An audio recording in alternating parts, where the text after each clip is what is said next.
तो hello students, आप सभी का स्वागत है आज की इस क्लास में। आज का हमारा क्लास है हिस्ट्री का। और ये जो हमारा SCERT है क्लास 10th का, इसका क्लास है। इसमें हम लोग आज चैप्टर नंबर 4 को करेंगे, जिसका नाम है भारत में राष्ट्रवाद। अगर आप क्लास 10th के स्टूडेंट हैं तो आपके लिए चैप्टर काफी महत्वपूर्ण साबित होगा। अदरवाइज अगर आप कॉम्पिटिटिव एग्जाम की तैयारी करते हैं तो भी आपके लिए क्वेश्चन काफी इंपॉर्टेंट है, क्योंकि ये मॉडर्न हिस्ट्री का पार्ट है। और क्लास 10th में एक ही चैप्टर दिया गया मॉडर्न हिस्ट्री का, जिसका नाम है भारतीय राष्ट्रीय आंदोलन से जुड़ा हुआ है। और इसमें 18 क्या कहते हैं, जो महात्मा गांधी के जितने भी आंदोलन है उससे रिलेटेड आपको बिहार से संबंधित जितने भी क्वेश्चंस है यहाँ से निश्चित रूप से आता है। चाहे वह चंपारण सत्याग्रह हो, अविनय अभ्याग हो, असहयोग हो या भारत छोड़ो हो, तो सभी का इसमें बहुत ही विस्तार तरीके से जानकारी दिया गया है।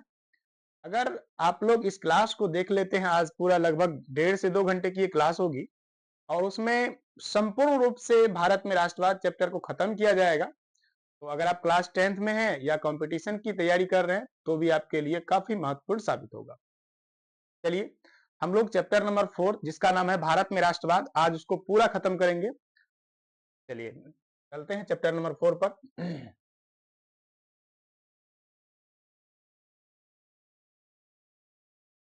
ये आपका चैप्टर नंबर 4 आ गया।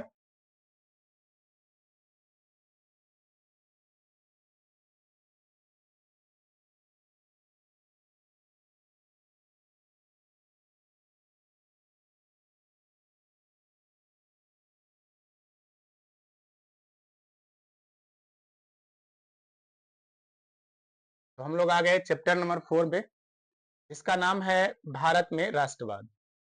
इस चैप्टर को हम लोग लाइन वाइज एकदम बहुत ही बेहतरीन तरीके से समझने का प्रयास करेंगे। आप लोग कोशिश कीजिएगा कि वीडियो पूरा अंत तक देखिएगा, ताकि आपका कंसेप्ट बिल्कुल 100% क्लियर हो जाए और इस चैप्टर से अगर प्रश्न आता है तो आप उसको बना ले जाएंगे। ठीक है, चलिए स्टार्ट करते हैं।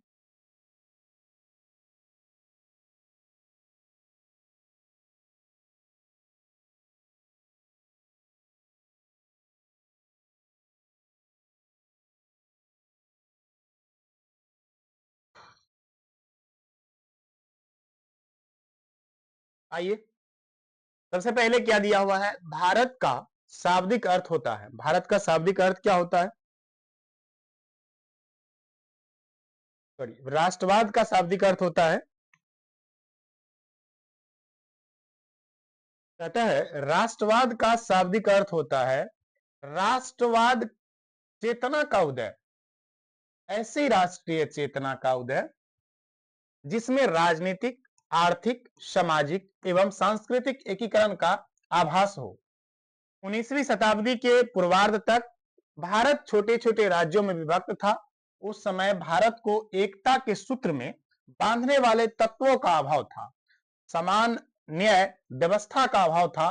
राष्ट्रीय एकता में कमी का अर्थ है उस अनुभूति का आभास अभाव जो भारत में रहने वाले सभी लोग को समान लक्ष्य एवं समान सरोकार से जोड़े। 19वीं शताब्दी के उत्तरार्ध में कई ऐसे तत्व उभरे जिसमें ये कमी दूर होती गई एवं भारत एक संपूर्ण संगठित राष्ट्र का स्वरूप ग्रहण करने लगा। यही राष्ट्रवाद है एवं इसी राष्ट्रवाद को की अभिव्यक्ति स्वतंत्रता संग्राम है।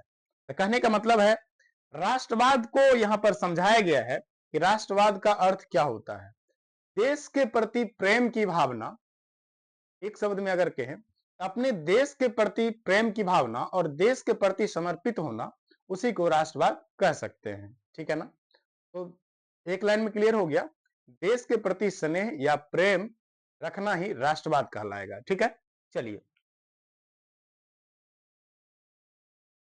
अगला पॉइंट देखिए, 19वीं शताब्दी, कहता है 19वीं शताब्दी में राष्ट्रीय चेतना का उदय मुख्य रूप से अंग्रेजी शासन व्यवस्था परिणाम था।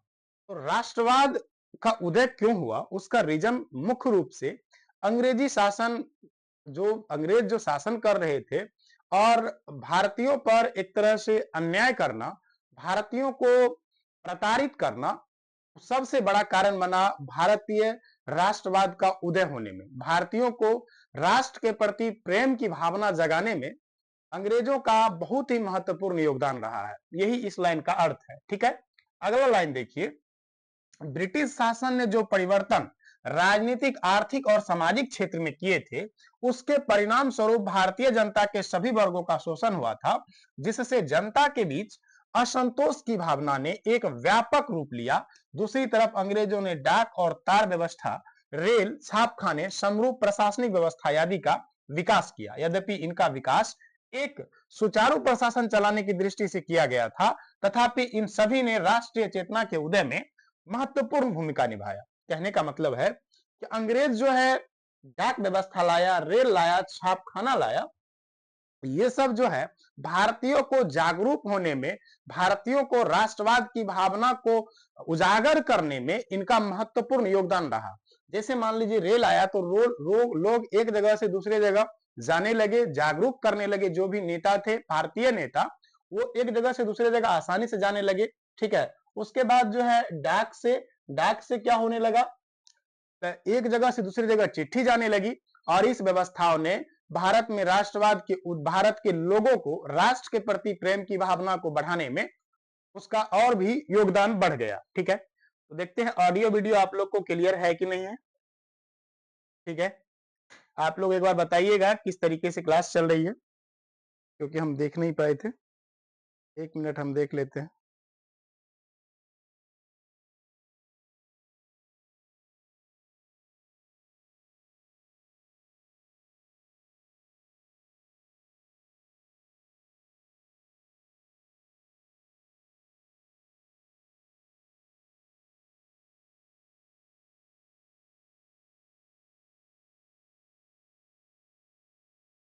सब कुछ ठीक चल रहा है।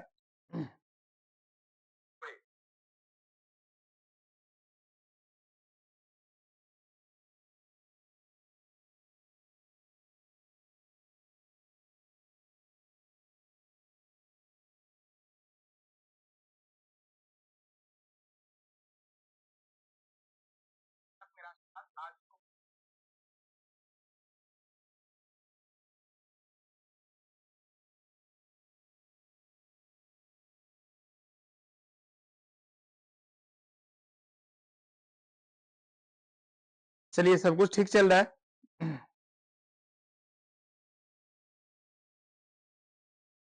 तो चलिए हम लोग आगे बढ़ते हैं इस चैप्टर में। चलिए, ऑल ओके है।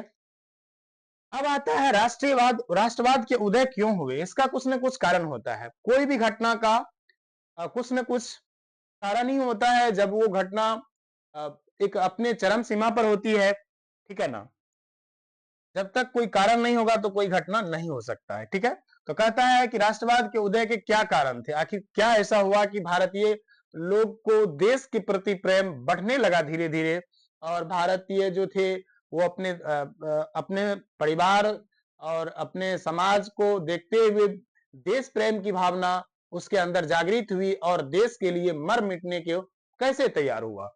चलिए अगला देखिए, भारत में राष्ट्रवाद का उदय विविध शक्तियों एवं कारणों के संयोग का परिणाम था, जिसे निम्नलिखित वर्गों में बांटकर अध्ययन प्राप्त किया जा सकता है।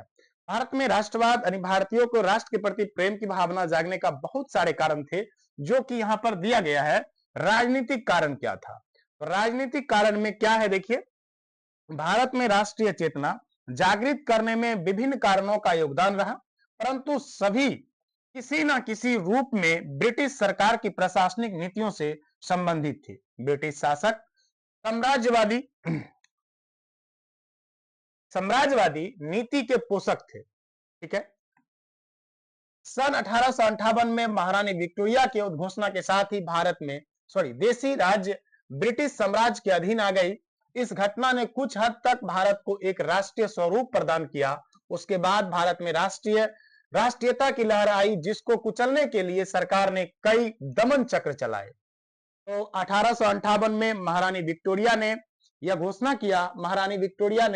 किया कि अब जो है भारत का शासन ब्रिटिश रूल के अनुसार चलेगा, और ब्रिटिश जो है वो जो वहां कानून बनेंगे और उस कानून को यहाँ पर भारत में लागू करवाया जाएगा। तो उसके अनुसार यहाँ पर नियम लागू हुआ और चलने लगा। सन 1878 में तत्कालीन वायसराय लॉर्ड लिटन ने वर्नाकुलर प्रेस एक्ट पारित कर प्रेस पर कठोर प्रतिबंध लगाया था।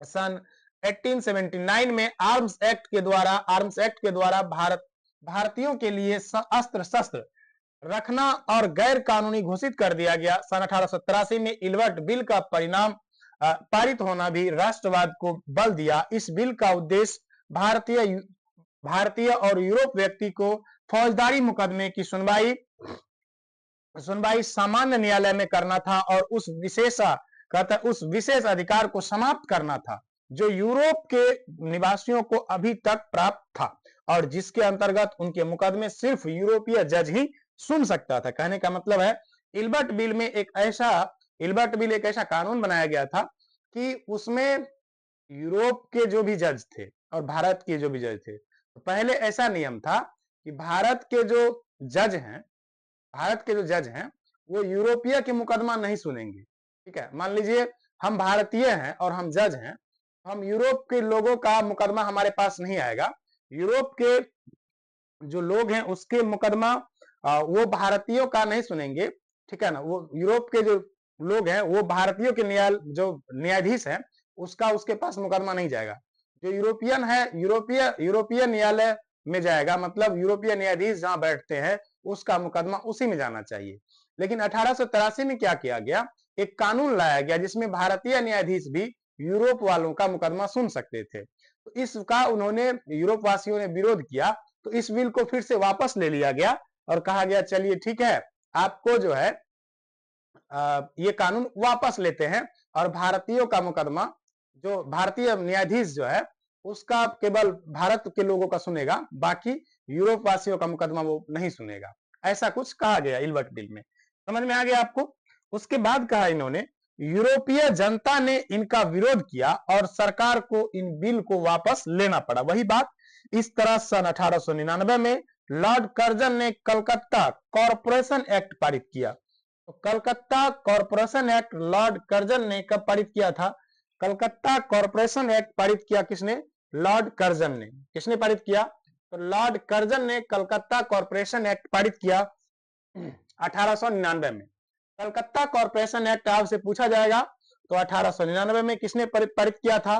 तो लॉर्ड कर्जन ने पारित किया था, याद रखिएगा। 1899 में एक्ट पारित किया जिससे नगर पालिका में निर्वाचन सदस्यों की संख्या में कमी और गैर निर्वाचित सदस्यों की संख्या में वृद्धि की गई। सन 1904 में विश्वविद्यालय अधिनियम द्वारा विद्यालयों पर सरकारी नियंत्रण बढ़ा दिया गया। सन 1905 में बंगाल विभाजन कर्जन ने सांप्रदायिकता के आधार पर के तर्क देते हुए कर दिया कि इससे प्रशासनिक सुविधा होगी। इससे भारतीयों में काफी रोष पैदा हुआ और राष्ट्रवादी भावना बबलती हुई आगे चलकर 1911 में ब्रिटिश सरकार को इसे रद्द करना पड़ा। सन 1907 में देशद्रोह सभा अधिनियम सभाओं पर रोक लगाने के लिए तथा 1910 में इंडियन प्रेस एक्ट उत्तेजित लेख छापने वाले को दंडित करने के परिणाम पारित किया गया। कहने का मतलब विभिन्न तरीके से जो एक्ट लाया जा रहा था, विभिन्न तरीके से जो कानून लाए जा रहे थे, वो भारतीयों को कहीं न कहीं हाथ उसका जो पैर है वो बांधने का काम कर रहे थे, उनको रोकने का काम कर रहे थे और इसी वजह से भारतीयों में अंग्रेजों के प्रति गुस्सा पैदा हो रहा था और कहीं न कहीं भारतीय अंग्रेज के प्रति घृणित हो रहे थे और उसके बाद उन्हें देश के प्रति प्रेम और बढ़ता जा रहा था। ठीक है, इस तरीके से कहता है डलहौजी की संरचनात्मक योजना के अंतर्गत भारत में रेलवे, टेलीग्राफ लाइन एवं व्यवस्थित परिवहन व्यवस्था की शुरुआत हुई। इन सबके द्वारा संपूर्ण भारत के क्षेत्रों के बीच की दूरियां घटने लगी, स्थानीयता समाप्त हुई, एक केंद्र दूसरे केंद्र से जुड़ा, एक राज्य दूसरे राज्य से जुड़ा और राष्ट्रवाद के विकास में सहायक बना। कहता है एक केंद्र दूसरे केंद्र से जुड़ा, एक राष्ट्र एक जगह, मतलब लोग कनेक्टेड होने लगे। लोग क्या होने लगे? एक मिनट, ब्लर हो रहा है क्या? ठीक हो जाएगा, अब ब्लर नहीं करेगा ये। ठीक है, यहां तक आपको समझ में आ गया? आगे बढ़िए, आगे बढ़ते हैं। अब देखिए क्या हुआ, भारत में अंग्रेजी शिक्षा नीति ने राष्ट्रवाद के उदय में महत्वपूर्ण भूमिका निभाई। जो अंग्रेज थे वो अंग्रेजी शिक्षा को बढ़ावा दे रहे थे, अंग्रेजी शिक्षा को बढ़ावा दे रहे थे और हिंदी को, और एक तरह से कह सकते हैं भारतीय भाषा जो था उनको वो दबा रहे थे। तो उससे लोगों में गुस्सा पैदा हुआ, क्योंकि यहाँ के लोग अंग्रेजी बोलना नहीं जानते थे और अंग्रेज जो है एकदम अंग्रेजी स्कूल खोल रहे थे या अंग्रेजी को बढ़ावा देना चाहते थे, ठीक है ना। तो उसका लोग बिल्कुल ही विरोध करते थे और इसी तरह से लोगों ने इसका जो है जो राष्ट्रवाद के उदय में उसका भी बहुत बड़ा योगदान रहा है। अंग्रेजी शिक्षा को जो अंग्रेज बढ़ावा दे रहे थे, इस वजह से इससे प्रजातंत्र एवं आधुनिक प्रगति की जानकारी मिली, मानवतावाद, व्यक्तिवाद और यूरोपीय पुनर्जागरण, फ्रांस की राज क्रांति एवं अमेरिकी स्वतंत्रता संग्राम की जानकारी मिली, लॉर्ड मॉन्टेस्क्यू एवं रूसो के विचार को प्रभावित भारतीय प्रभावित हुए। अब वे अपने उत्तरदायित्व एवं नवीन कानून से अवगत होकर अधिकार की बात, देखिए एक तरफ तो भारतीय इस बात का विरोध कर रहे थे, अंग्रेजी का विरोध कर रहे थे बहुत सारे नेता, लेकिन दूसरी तरफ इनका लाभ ये हुआ कि अंग्रेज जो है स्कूल, सरकारी स्कूल खोले, सरकारी स्कूल में उन्होंने अंग्रेजी शिक्षा को बढ़ावा दिया, अंग्रेजी को बढ़ावा दिया। इससे क्या हुआ, भारतीयों के बच्चे जो उस इंग्लिश मीडियम स्कूल में गए, इंग्लिश पढ़ने लगे, तो उससे उनको ये भारतीयों को ये लाभ हुआ कि विभिन्न किताब को पढ़ने के बाद विभिन्न देशों की जानकारी मिले, विभिन्न लोगों को पढ़ा और इस तरीके से और भी इनका देश में, देश के प्रति प्रेम, विभिन्न, जैसे आप समझ सकते हैं इसको कि मॉन्टेस्क्यू, रूसो, इनके विचारों को जब लोग पढ़ा तो और लोग जो है देश के प्रति और समर्पित हुए और आगे चलकर के इनका फायदा भी हुआ। चलिए आगे देखिए, अगला है आर्थिक कारण। राष्ट्रवाद के उदय में आर्थिक कारण भी महत्वपूर्ण भूमिका निभाया था। तो राष्ट्रवाद के उदय में भारत में कहते हैं, भारत में अंग्रेजों ने जो आर्थिक नीतियां अपनाई, इसके परिणाम स्वरूप भारतीय कृषि और कुटीर उद्योग को काफी धक्का लगा। ब्रिटिश आर्थिक नीतियों के सॉरी परिणाम स्वरूप किसानों, कामगारों और अन्य वर्गों की स्थिति निरंतर बिगड़ती चली गई। अंग्रेज की कृषि नीति मुख्य रूप से अधिकतम भू राजस्व यानी लगान एकत्रित करने के उद्देश्य से प्रेरित था। तो अंग्रेज का जो मुख्य लक्ष्य था, वो ये था कि भारतीयों से ज्यादा टैक्स लिया जाए, है ना, ज्यादा से ज्यादा टैक्स लेकर अपना मुनाफा कमाना चाहते थे, चाहे भारतीय किसान की स्थिति जैसी भी हो। तो इसमें जो आर्थिक कारण में है, उन्होंने आर्थिक शोषण किया, एक तरीके से भारतीयों का आर्थिक शोषण किया। इस वजह से क्या हुआ, भारतीय उनके प्रति और भी ज्यादा आक्रोशित हुए और उनमें राष्ट्रवाद की भावना को जगाने में इनका भी योगदान रहा है।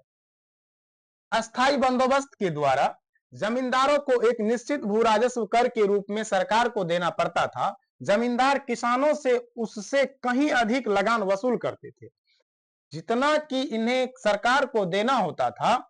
जब भी किसान जमींदार या महाजनों द्वारा शोषण के विरुद्ध आवाज उठाते थे, तब सरकार नकदी फसलें यानी नील, कपास, गन्ना आदि की उगाई अपनी मनमानी कीमतों पर कराती थी और इन फसलों का प्रयोग अंग्रेज अपने उद्योग में कच्चे माल के रूप में करते थे। कपास और नील उपजाने वाले किसान इस नीति से अधिक पीड़ित थे। कहने का मतलब किसान डरे हुए थे, सहमे हुए थे इस वजह से, क्योंकि जमींदार जो था, आप देख रहे हैं यहाँ पर एक अस्थायी बंदोबस्त नाम का एक कानून लाया गया था अंग्रेजों के द्वारा, जिसमें यह होता था कि जमींदार के द्वारा किसानों से टैक्स कलेक्ट करके अंग्रेजों को भेजा जाता था, जिसमें कि एक फिक्स टैक्स था। जमींदार एक फिक्स कर जो है अंग्रेज को देते थे, लेकिन जमींदार अपने मनमाने ढंग से जितना मन उसका होता था उस तरीके से किसान से टैक्स लेकर के जमींदार को भेजते थे।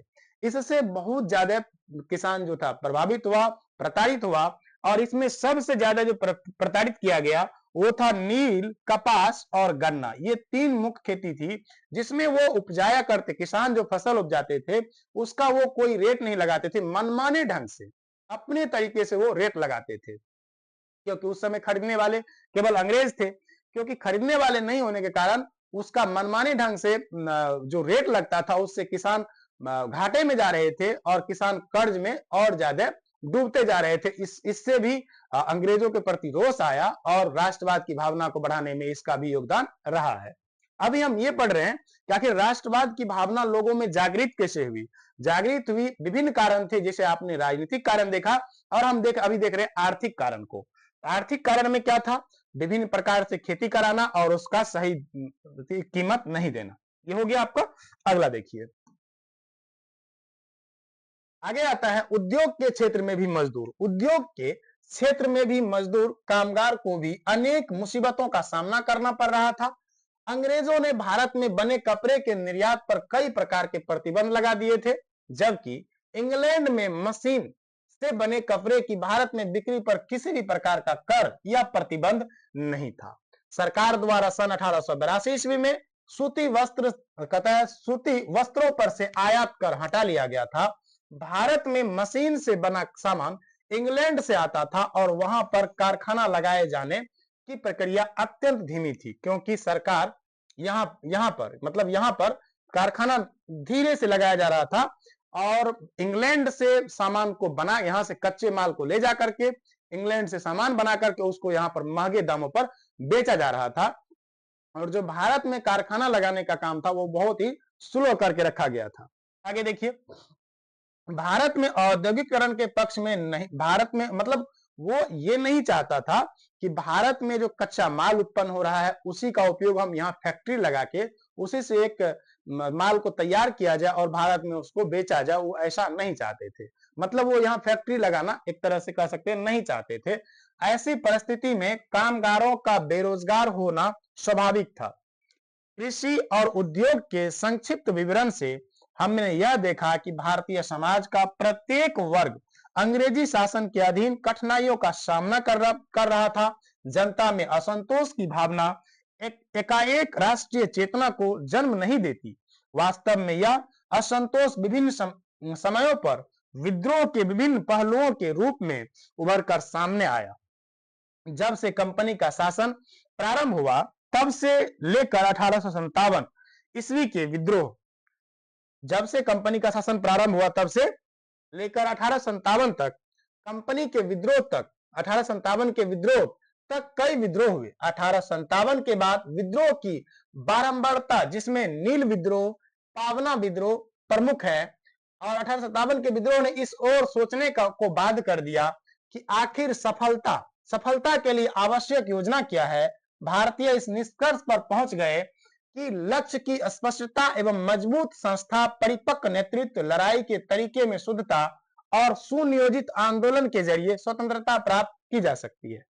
कहने का मतलब है कि 1857 में भारतीयों को सफलता उतनी तो नहीं मिली, लेकिन उनको एक सबक मिला, उनको एक कह सकते अनुभव मिला कि हम किस तरीके से अंग्रेजों से लड़ें ताकि हमारी जीत हो सके और हम अंग्रेजों को परास्त करके भारत से उनका शासन समाप्त कर सके। तो उनको यह बात पता लग गया, जो भारतीय नेता थे, जो भारत के महत्वपूर्ण नेता थे, वो इस बात को समझ पाए कि सबसे पहले तो एक लक्ष्य होना चाहिए कि हमें इस लक्ष्य तक पहुंचना है, हमें आजाद कराने के लिए, देश को आजाद कराने के लिए कहां तक काम करना होगा। तो उसको ये पता लगा कि भारतीयों के पास वो निष्कर्ष पर ये पहुंचे कि मजबूत संस्था होनी चाहिए, नेतृत्व करने वाला परिपक्व होना चाहिए और साथ ही साथ एक सुनियोजित व्यवस्था, एक अनुशासित जो है एक टीम होनी चाहिए। एक तरीके से कह सकते हैं उसको नेतृत्व करने के लिए एक नेता होना चाहिए जो कि किसी भी समूह को नेतृत्व कर सकते हैं। जिस तरीके से आप देख रहे हैं 1857 में बहादुर शाह जफर को नेतृत्व करता माना गया और वो बुजुर्ग थे और उन्होंने नेतृत्व को नहीं संभाल पाया। इसीलिए ये माना जाता है कि 1857 का विद्रोह असफल होने का यही कारण हो सकता है कि नेतृत्व करता अच्छा नहीं था, एक हमारा लक्ष्य निर्धारित नहीं था कि हमें करना क्या है। ठीक है, सभी अपने अपने तरीके से लड़ रहे थे। चलिए अगला देखिए, अगला आपका है सामाजिक कारण। हमने क्या क्या देख लिया? राजनीतिक कारण और आर्थिक कारण। अब हम देखते हैं कि सामाजिक कारण क्या हो सकते हैं। सामाजिक कारण में क्या है, चलिए आइए देखते हैं। कहता है सामाजिक कारण क्या है, तो सामाजिक कारण में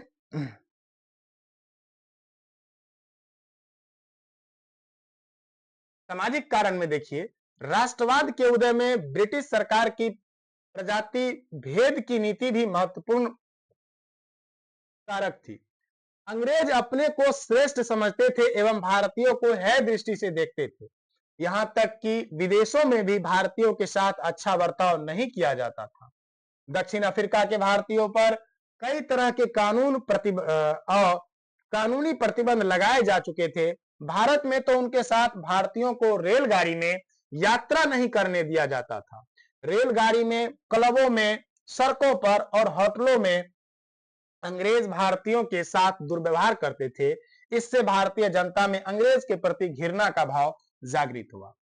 कहने का मतलब वे हर जगह पर भारतीयों से कटाक्ष करते थे और भारतीयों से अपने आप को बहुत ही श्रेष्ठ समझते थे। चाहे वह होटल हो, रेलगाड़ी हो, चाहे जो भी सार्वजनिक स्थल हो, अपने आप को, भारतीयों को वो अपने आप को श्रेष्ठ समझते थे और भारतीयों को अपने आप से बहुत ही नीचा समझते थे और ये मानते थे कि इनके पास बुद्धि कम होती है और ये उतना समझदार नहीं होता है। ठीक है, तो यहां पर देख रहे हैं, यहां तक हमने पढ़ लिया।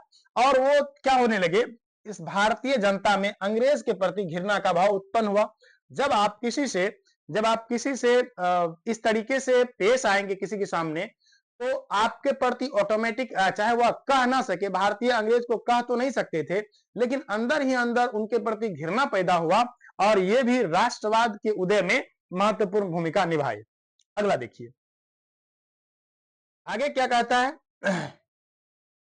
अब देखिए, सरकारी सेवाओं में अंग्रेजों की पक्षपातपूर्ण नीति ने राष्ट्रवाद की भावना को प्रेरित किया। सरकार द्वारा ऊंचे ऊंचे सरकारी पदों से भारतीयों को अलग रखने का हर संभव प्रयास किया गया था। अब देखिए, राष्ट्रवाद के उदय होने में यह एक और महत्वपूर्ण भूमिका यह है कि अंग्रेजों ने जो ऊंचे ऊंचे पद था वो केवल अंग्रेज के लिए सुरक्षित रखता था और जो छोटे पद होते थे, जो बहुत ही नीचे तबके के पद होते थे, वो भारतीयों को देते थे। ठीक है ना। जिस तरीके से आज देख रहे हैं, डीएम है, एसपी है, जो भी बड़े बड़े पदाधिकारी गण है, उनका वो पद केवल अंग्रेजों के लिए था। इस पद पर भारतीयों को नहीं दिया। जैसे आप देख रहे हैं, सिपाही है, हवलदार है, इस तरीके से छोटे मोटे पद जो है क्लर्क टाइप से, ये पद उस समय भारतीयों को दिया जाता था। बाकी बड़े पदों के लिए अंग्रेजों को नियुक्त किया जाता था। इसका एक बहुत बड़ा कारण यह भी हुआ भारत में राष्ट्रवाद को उदय होने में। यहां तक समझ में आ गया। आगे देखिए, भारत का शासन भार अधिकतर इंडियन सिविल सर्विस के अधिकारियों के हाथ में था। मतलब भारत के जो शासन व्यवस्था था वह अधिकतर किसके हाथ में था, तो वो था सिविल सर्वेंट के हाथ में। जैसा कि आप भी अभी भी जानते हैं, जैसे बिहार लोक सेवा आयोग, उत्तर प्रदेश लोक सेवा आयोग, झारखंड लोक सेवा आयोग या यूपीएससी के द्वारा जो एग्जाम लिया जाता है, इस तरीके से कुछ उस समय भी होता था। आगे देखिए, अब कहता है इन सेवा के चुनाव की प्रक्रिया परीक्षा में, प्रतियोगिता परीक्षा में भारतीय उम्मीदवार भी भाग ले सकते थे, किंतु इस सेवा में भारतीयों का चुनाव बहुत कठिन था। मतलब इस परीक्षा को भारत के लोग भी दे सकते थे, लेकिन इसका रीजन समझिए क्यों नहीं दे पाते थे। इसमें भाग लेने का अधिकार भारतीयों को दिया गया था, जो कि यहां पर देख रहे हैं कि भारत का प्रशासन अधिकतर इंडियन सिविल सर्विसेज के हाथ में था। मतलब उस एग्जाम को भारतीय भी दे सकते थे, लेकिन भारतीयों का देना मुश्किल क्यों था, यह समझिए। परीक्षा का आयोजन लंदन में यानी इंग्लैंड में होने के कारण अधिकतर भारतीयों के लिए उसमें सम्मिलित होना कठिन था। यदि कोई भारतीय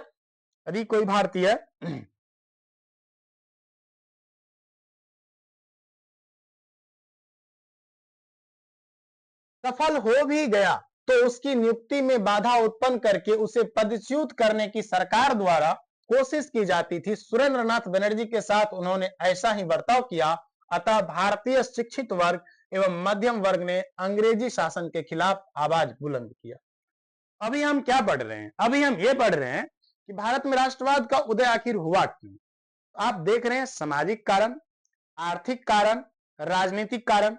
अभी हमने क्या देखा, अभी देखा कि राजनीतिक कारण में कि विभिन्न प्रकार से एक्ट ला करके उन्हें प्रताड़ित किया गया।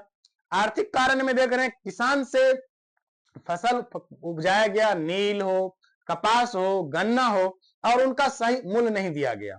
और यहाँ पर मजदूरी के लिए एक रोजगार का अवसर नहीं प्रदान किया गया। यहां से माल उठा करके इंग्लैंड ले गया और वहां से पक्के सामान बना करके भारत में बेचा गया। तो ये हो गया हमारा क्या, आर्थिक कारण। अब हमने देखा इसमें कि जो प्रशासनिक कारण है, एक तरीके से यहाँ पर उन्हें क्या कर रहा है कि भारत के लोगों को ऊंचे ऊंचे पद नहीं दिए जा रहे हैं, इनके छोटे पद दिए जा रहे हैं, और जो बड़े पद हैं वो अंग्रेजों के लिए सुरक्षित रखा जा रहा है। और सुरेंद्रनाथ बनर्जी एक ऐसा था जो प्रथम आईसीएस था। विभिन्न परीक्षाओं में इनसे क्वेश्चन आया है कि भारत के प्रथम आईसीएस कौन थे, तो आप इनको याद कर लीजिएगा कि भारत के प्रथम आईसीएस सुरेंद्रनाथ बनर्जी हुए। भारत के प्रथम आईसीएस सुरेंद्रनाथ बनर्जी हुए, इनको आप लोग याद रखेंगे, ठीक है। चलिए अब हम आते हैं धार्मिक कारण पे। हमने अभी तक क्या क्या पढ़ लिया, हमने ये पढ़ा कि सामाजिक कारण क्या थे, आर्थिक कारण क्या थे, राजनीतिक कारण क्या थे। अब हम ये देख रहे हैं कि आखिर धार्मिक कारण क्या थे। देखिए, भारत में राष्ट्रवाद के उदय होने का धार्मिक कारण भी एक महत्वपूर्ण रहा है। तो धार्मिक कारण में क्या है देखते हैं।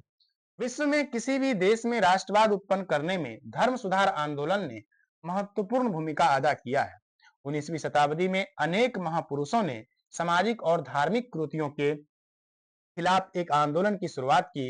इन महापुरुषों में राजा राम मोहन राय, देवेंद्रनाथ ठाकुर, ईश्वर चंद्र विद्यासागर, स्वामी दयानंद सरस्वती, रामकृष्ण परमहंस, स्वामी विवेकानंद के नाम उल्लेखनीय है।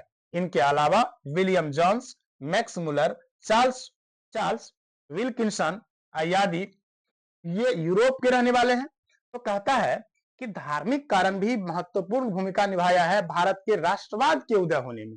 मतलब भारत के लोगों को जागरूक करने में कुछ न कुछ अंग्रेज द्वारा जो धर्म में हस्तक्षेप किया जा रहा था, ये भी उनको अपने देश के प्रति प्रेम की भावना को जगाने में उत्तेजित किया है, ठीक है। तो यहां तक आप समझ गए।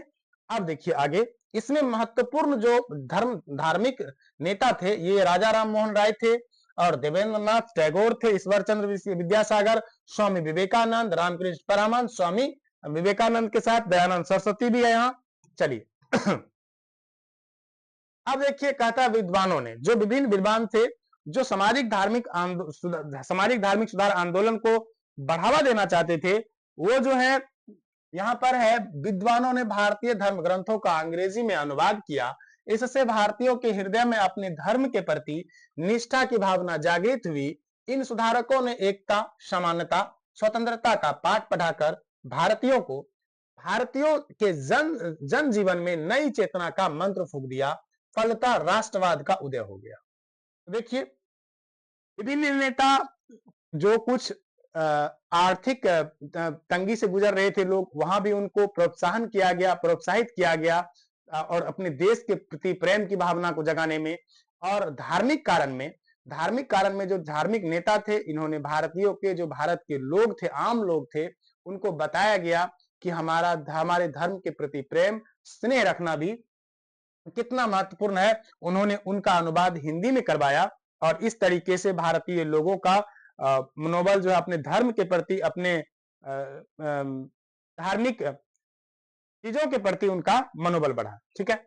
आगे देखिए, कहता है सन 1885 में अखिल भारतीय कांग्रेस का गठन राष्ट्रवाद के उदय की परिणति की। प्रारंभ में यह संगठन सिर्फ सुधारों की मांग करता था, लेकिन 1914 ईस्वी तक अंग्रेज सरकार की दमनकारी नीति ने कांग्रेस के सदस्यों को उग्र बना दिया और बाल गंगाधर तिलक, बिपिन चंद्र पाल, लाला लाजपत राय, बाल गंगाधर तिलक के नेतृत्व में राष्ट्रीय आंदोलन की शुरुआत हुई। तभी 1914 में प्रथम विश्व युद्ध आरंभ हुआ और अंग्रेजी सरकार ने भारत में भी एक युद्धकारी देश घोषित किया गया। प्रथम विश्व युद्ध जो 14 से लेकर 18 तक चला था, उसमें अंग्रेजों ने भारतीयों को भी शामिल कर लिया। उसमें अंग्रेजों ने क्या किया, भारतीयों को भी प्रथम विश्व युद्ध में शामिल कर लिया, ठीक है। आगे देखिए, अब प्रथम विश्व युद्ध के कारण क्या क्या होता है। अब आता है प्रथम विश्व युद्ध के कारण और परिणाम का भारत पे क्या प्रभाव पड़ा। देखिए, अंग्रेजों ने जो भारतीयों को भी प्रथम विश्व युद्ध में शामिल कर लिया, उस पे भारत का क्या प्रभाव पड़ा, तो देखिए समझते हैं इसको। कहता है प्रथम विश्व युद्ध का संक्षिप्त परिचय देना है यहाँ पर। दिया है प्रथम विश्व युद्ध इतिहास की एक महत्वपूर्ण घटना थी। यह प्रत्यक्ष यूरोपीय देशों की औपनिवेशिक साम्राज्यवादी प्रतिस्पर्धा का परिणाम था। 1914 में प्रारंभ होने वाला यह युद्ध दो गुट था। उसमें एक था फ्रांस, ब्रिटेन और रूस। तो दो गुट में युद्ध हो रहा था। इसमें एक में क्या था, जिसको बोलते हैं मित्र राष्ट्र। इनको क्या बोलते हैं? फ्रांस, ब्रिटेन और रूस को इनको बोला जाता है मित्र राष्ट्र। इनको क्या बोलते हैं? तो मित्र राष्ट्र बोलते हैं किनको? तो फ्रांस, ब्रिटेन और रूस। फ्रांस, ब्रिटेन और रूस। और 1917 के बाद उसका सहयोगी अमेरिका भी बन गया। तो फ्रांस, ब्रिटेन और रूस का सहयोगी जो कि मित्र राष्ट्र था, इनका सहयोगी कौन बना? अमेरिका। ये कब बना था? तो 1917 के बाद। दूसरी जर्मनी, ऑस्ट्रिया, हंगरी, इटली, जिसको बोलते हैं केंद्रीय शक्तियां। इसको क्या बोलते थे? केंद्रीय शक्तियां के बीच 4 वर्षों तक लड़ा गया। इस युद्ध ने प्रत्यक्ष और अप्रत्यक्ष रूप से विश्व के राजनीतिक एवं आर्थिक स्थिति को प्रभावित किया। तो सीधी सी बात है, अगर कहीं युद्ध होगा तो वहां नुकसान होना तय है। मतलब दो देशों के बीच जो युद्ध लड़ा गया, उसमें क्या हुआ? एक था मित्र राष्ट्र, जिसमें कौन था? मित्र राष्ट्र में था ब्रिटेन, फ्रांस, रूस, जिसको बोलते हैं मित्र राष्ट्र। इसमें लास्ट में 1917 में अमेरिका भी शामिल हुआ। और एक होता है केंद्रीय शक्तियां। एक तरफ थी केंद्रीय शक्तियां, जिस केंद्रीय शक्तियां में कौन था? जर्मनी, ऑस्ट्रिया और हंगरी, इटली।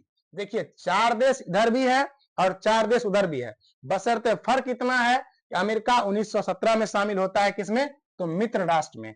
और ये जो केंद्रीय शक्तियां थी, केंद्रीय शक्तियां में ये चारों हैं, जर्मनी, ऑस्ट्रिया, हंगरी, इटली। कौन कौन है? जर्मनी, ऑस्ट्रिया, हंगरी और इटली है। तो इनको आप लोग याद रखिएगा। अगला देखिए, अगला दूसरा कारण क्या है? कारणों के साथ भारत का अंतर संबंध क्या है? तो कारणों के साथ भारत का अंतर संबंध यह है, प्रथम विश्व युद्ध औद्योगिक क्रांति के परिणाम स्वरूप उत्पन्न औपनिवेशिक व्यवस्था भारत सहित एशियाई एशियाई तथा अफ्रीकी देशों में उनकी स्थापना और उससे सुरक्षित रखने के प्रयासों के क्रम में लड़ा गया। ब्रिटेन के सभी उपनिवेशों में भारत सबसे महत्वपूर्ण था और इसे प्रथम महायुद्ध के अस्थिर माहौल में भी हर हाल में सुरक्षित रखना था। ठीक है, आगे देखिए। आगे क्या कहता? उसकी पहली प्राथमिकता थी युद्ध आरंभ होते ही ब्रिटिश सरकार ने घोषणा की कि भारत में ब्रिटिश शासन का लक्ष्य यहां क्रमशः एक जिम्मेवार सरकार की स्थापना करना।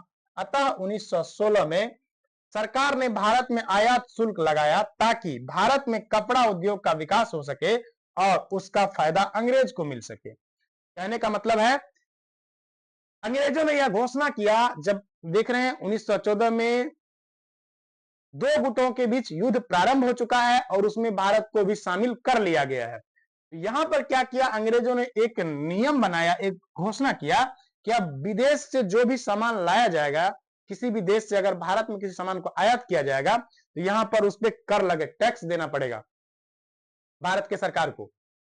भारत सरकार को टैक्स पे करना पड़ेगा। जो लोग व्यापारी कोई सामान दूसरे देश से लाएगा तो यहाँ के सरकार को उनको टैक्स पे करना पड़ेगा। इन्होंने नियम बनाया। ठीक है, तो इससे यह होगा कि जो भारत का सामान है वो भारतीय सामान पे तो टैक्स लगेगा नहीं।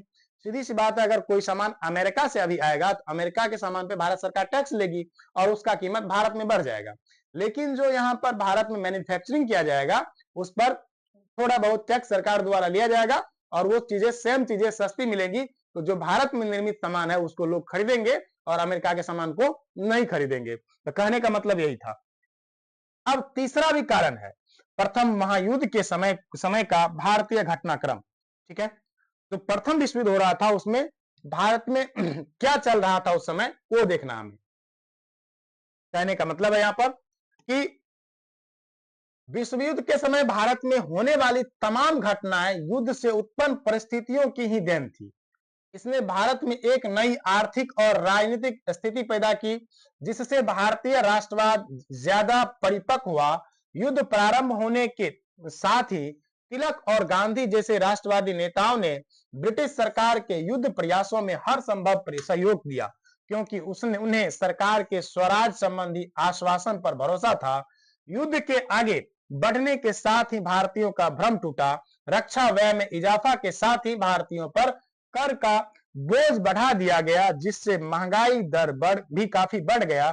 तत्कालीन राष्ट्रवादी नेताओं ने सरकार पर स्वराज प्राप्ति के लिए दबाव बनाना शुरू किया। सन 1915-17 के बीच एनी बेसेंट और तिलक ने आयरलैंड से प्रेरित होकर भारत में होम रूल लीग आंदोलन आरंभ किया। युद्ध के इसी काल में क्रांतिकारी आंदोलन का भी भारत और विदेशी धरती दोनों जगह पर विकास हुआ। भारत में क्रांतिकारी संगठन बंगाल, महाराष्ट्र और पंजाब समेत संपूर्ण उत्तर भारत तक फैल गया। कहने का मतलब है कि अब यहां पर क्या हो रहा है, जिस समय उधर विश्व युद्ध चल रहा है, उस समय यहां पर भारत में क्या हो रहा है, ये बात बताई गई है। उस समय भारत में क्या हो रहा है, देखिए उस समय भारत में यह चल रहा है कि जब युद्ध समाप्त हुआ, जब युद्ध समाप्त होता है भारत में, तब क्या होता है, देखिए तब जो बीजी तिलक थे, महात्मा गांधी थे, इनके द्वारा, तिलक और महात्मा गांधी द्वारा ये अंग्रेजों को साथ देने का मतलब भारतीयों को ये कहा गया कि आप अंग्रेज का साथ दीजिए। अगर आप अंग्रेज का साथ देते हैं तो विश्व युद्ध जब समाप्त हो जाएगा तो अंग्रेज हमारा साथ देंगे। कहने का ये मतलब था, गांधी जी सपोर्ट कर रहे थे अंग्रेजों का, लेकिन पता ये लगा जब विश्व युद्ध समाप्त होता है, प्रथम विश्व युद्ध जब समाप्त होता है, तब अंग्रेजों ने क्या किया, उल्टे एक तरह से जब भारतीयों के सहयोग करने के बजाय अंग्रेजों ने उल्टे भारतीयों पर टैक्स लाद दिया और जो युद्ध में खर्च हुआ था उनका जो है भरपाई करने के लिए भारतीयों पर उन टैक्स का बोझ लाद दिया गया, ताकि जो वहां जो इंग्लैंड में जो भी चीजें अस्त व्यस्त हुई है उनको सुधारा जा सके, वहां की आर्थिक स्थिति को ठीक किया जा सके, और भारतीयों को जो स्वशासन देने की बात की गई थी उन्हें कुछ नहीं मिला। और इसके लिए अब भारतीय जो नेता थे ये आवाज उठाना शुरू कर चुके हैं। ठीक है, अब देखिए आगे,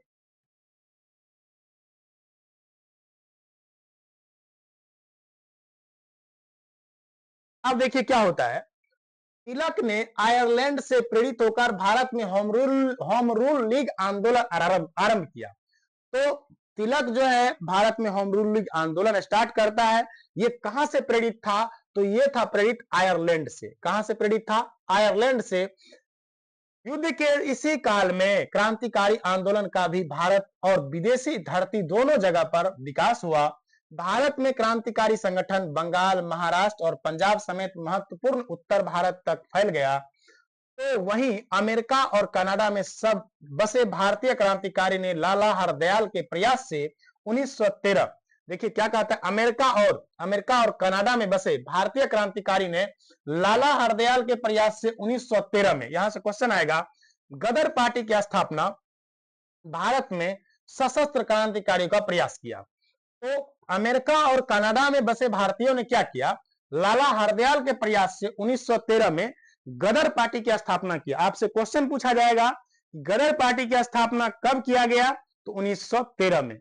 गदर पार्टी की स्थापना कब किया गया, तो 1913 में। आप इस डेट को याद रखेंगे, किसको, 1913 को। उसके बाद कहता है प्रथम विश्व युद्ध के वर्ष में ही 1916 में दो महत्वपूर्ण राजनीतिक घटनाएं हुई।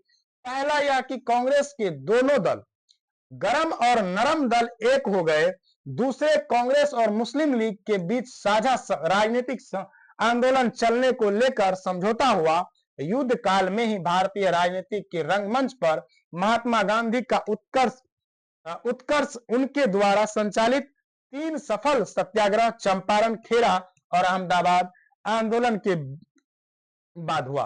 कहने का मतलब है गांधी जी भी उसी समय आ गए थे जब प्रथम विश्व युद्ध हो रहा था। और दूसरी बात ये भी, दो महत्वपूर्ण घटना ये हुई, जो सूरत में 1907 में नरम दल और गरम दल यानी कांग्रेस का विभाजन हो गया था 1907 में, वो फिर से 1916 में एक हो जाते हैं। और उसके साथ मुस्लिम लीग भी इसमें शामिल हो जाते हैं। मुस्लिम लीग का भी इसमें मिलन हो जाता है और ये कहता है हम सभी मिल करके एक साथ कांग्रेस के प्रति आवाज उठाएंगे। और ये दो महत्वपूर्ण घटनाएं हैं प्रथम विश्व युद्ध के दौरान, जो कि 1915-16, ठीक ना, जो कि 1915 में गांधी जी का आगमन होता है और 1916 में जो है ये घटनाएं होती है। इसको आप लोग याद रखिएगा। चलिए अब आते हैं हम लोग आगे। अब एक भाव में प्रथम विश्व युद्ध का भारत पर प्रभाव क्या पड़ा, ठीक है। अब कहता है कि जब प्रथम विश्व युद्ध उस समय समाप्त हुआ, कब समाप्त हुआ बताइए? 1918 में, 14 में स्टार्ट हुआ और 18 में ये प्रथम विश्व युद्ध समाप्त हुआ। 1918 में जब प्रथम विश्व युद्ध समाप्त होता है तो भारत में उसका प्रभाव क्या पड़ा, चलिए देखते हैं।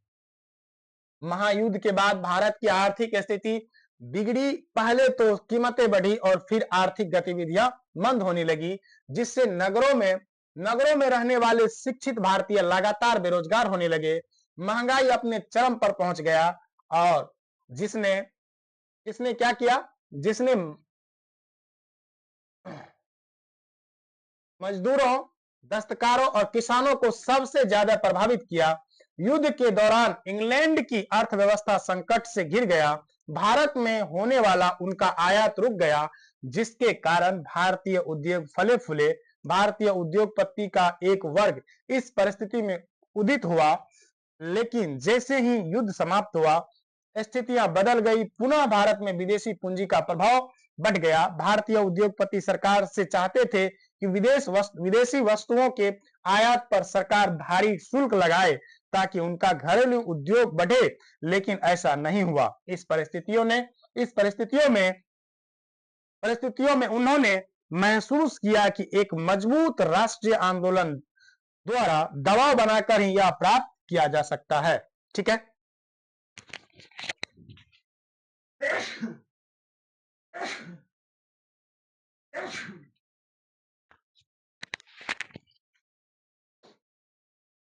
ठीक है, देखिए क्या हुआ। हम अभी क्या पढ़े, प्रथम विश्व युद्ध के बाद भारत पर उसका क्या प्रभाव पड़ा। तो भारत पर उसका यह प्रभाव पड़ा कि जब प्रथम विश्व युद्ध चल रहा था तो जो इंग्लैंड के अर्थव्यवस्था था, वहां का अर्थव्यवस्था चरमरा गया। उसी दौरान क्या हुआ, भारत में उद्योग का विकास हुआ। यहाँ कारखाने लगे, घरेलू कुटीर उद्योग लगे और यहाँ भारतीय उद्योग फलने फूलने लगा। लेकिन जैसे ही विश्व युद्ध 18 में समाप्त हुआ, फिर से विदेशी चीजों का भारत में आगमन शुरू हो गया। तो भारत के जो लोग थे वो ये चाहते थे कि यहाँ पर उद्योग लगे ताकि यहाँ के सामानों की बिक्री हो, यहाँ के व्यवसाय, यहाँ के लोगों को रोजगार मिले। लेकिन अंग्रेज ऐसा नहीं किया, ठीक है। चलिए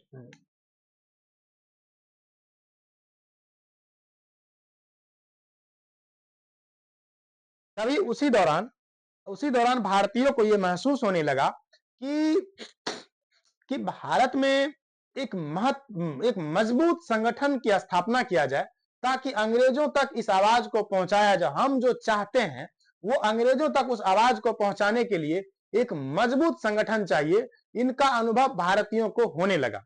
1918 में ही इनका अनुभव होने लगा। हालांकि 85 में ही भारतीय राष्ट्रीय कांग्रेस की स्थापना हो चुकी थी, एक मजबूत संगठन। लेकिन वो एक देख रहे हैं 1907 में किस तरीके से फूट पड़ जाता है कांग्रेस में। लेकिन फिर 16 में जब एक होता है, उसके बाद सभी लोग एक साथ होकर के अपना आंदोलन को चलाते हैं। और उसके बाद जब प्रथम विश्व युद्ध के बाद ये भारतीयों को लगने लगा कि अब एक मजबूत संगठन और एक एकता की जरूरत है, तब इन्होंने सब मिलकर के एक अपना एक योजना बनाते हैं और अंग्रेजों से अंततः 1947 में देश को आजाद करवा लेते हैं, ठीक है। आगे देखिए, आगे कहता है प्रथम महायुद्ध ने भारत सहित पूरे एशिया और अफ्रीका में राष्ट्रवादी भावना को प्रबल बनाया। युद्ध के समय मित्र राष्ट्रों ने दुनिया के सभी राष्ट्रों के लिए जनतंत्र तथा राष्ट्रीय आत्मनिर्णय का एक नया युग आरंभ करने का वचन दिया था। लेकिन युद्ध के बाद उन्होंने अपना उपनिवेश खत्म करने के बजाय उस पर और कठोर नियंत्रण स्थापित करने का प्रयास किया। भारत में इनका उदाहरण है रॉलेट एक्ट 1919 पारित होना, जिसमें किसी भारतीय को बिना अदालत में मुकदमा चलाए जेल में बंद किया जा सकता था।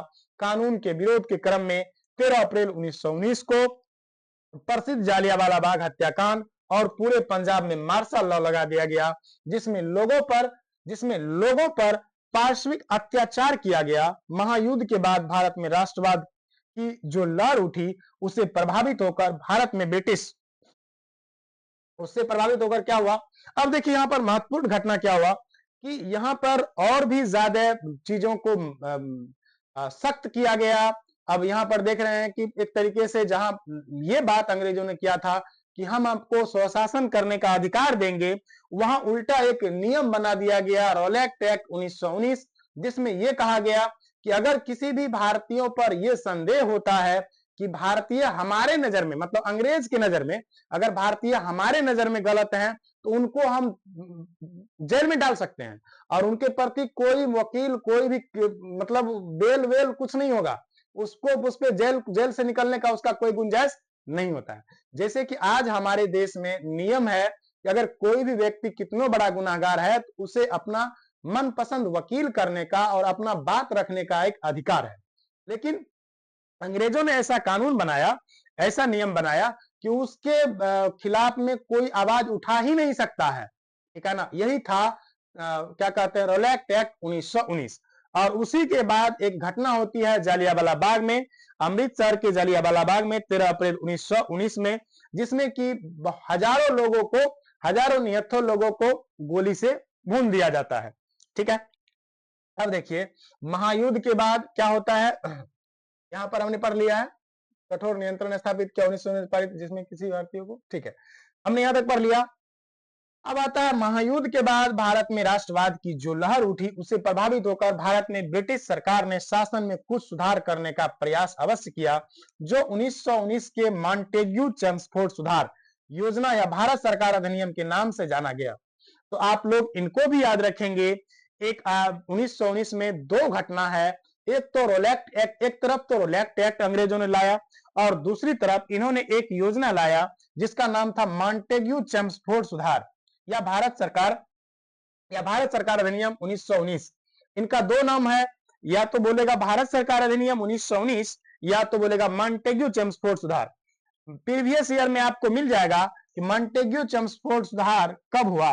मॉन्टेग्यू चेम्सफोर्ड सुधार 1919 में आया था, ठीक है। जैसे माल्डे मिंटो सुधार आपको कब आया था, 1909 में। अगला देखिए 1919 में मॉन्टेग्यू चेम्सफोर्ड सुधार या भारत सरकार अधिनियम 1919 के नाम से जाना जाता है। इस प्रस्ताव में प्रांतीय विधायी परिषदों का आकार बढ़ा दिया गया तथा निश्चय किया गया कि उनके अधिकांश सदस्य चुनकर आए केंद्र में दोनों सदनों लेजिस्लेटिव असेंबली निचला सदन और काउंसिल ऑफ स्टेट उच्च सदन में सदस्यों की संख्या बढ़ाई गई, मगर भारतीय राष्ट्रवादी इन मामूली छूटों से बहुत आगे बढ़ चुके थे और स्वराज या राजनीति की छाया मात्र से संतुष्ट होने वाले नहीं थे। अतः वे लोग निर्णय राजनीतिक संघर्ष के लिए मानसिक रूप से तैयार थे। कहने का मतलब भारतीय केवल इतना बात से संतुष्ट और खुश होने वाला नहीं था कि अब हमें कुछ प्रतिनिधित्व दे दिए हैं, कुछ अधिकार दे दिए हैं। अब भारतीयों का जो मनोबल था काफी आगे बढ़ चुका था। वो ऐसा चाहते थे कि अब हमें इतना से काम नहीं चलने वाला है, आप जो हमें दे रहे हैं इससे हम बिल्कुल भी खुश नहीं है, हमें इतना से काम नहीं चलेगा, हमें पूर्ण स्वराज चाहिए, जिनका घोषणा बहुत पहले हो चुका था। और भारतीय नेताओं का मनोबल जो है काफी आगे बढ़ चुका था। आगे देखिए अगला हमारा है प्रथम महायुद्ध का प्रत्यक्ष कहता है प्रथम महायुद्ध का प्रत्यक्ष प्रभाव खिलाफत आंदोलन के रूप में सामने आया। प्रथम महायुद्ध में ऑटोमन तुर्की जो इस्लामिक दुनिया का राजनीतिक और आध्यात्मिक नेता खलीफा था की हार हो चुकी थी। ऐसा अफवाह फैल गई कि ऑटोमन साम्राज्य पर एक सख्त संधि थोपी जाएगी। ऐसा अफवाह फैल गया कि ऑटोमन साम्राज्य पर एक सख्त संधि थोपी जाएगी।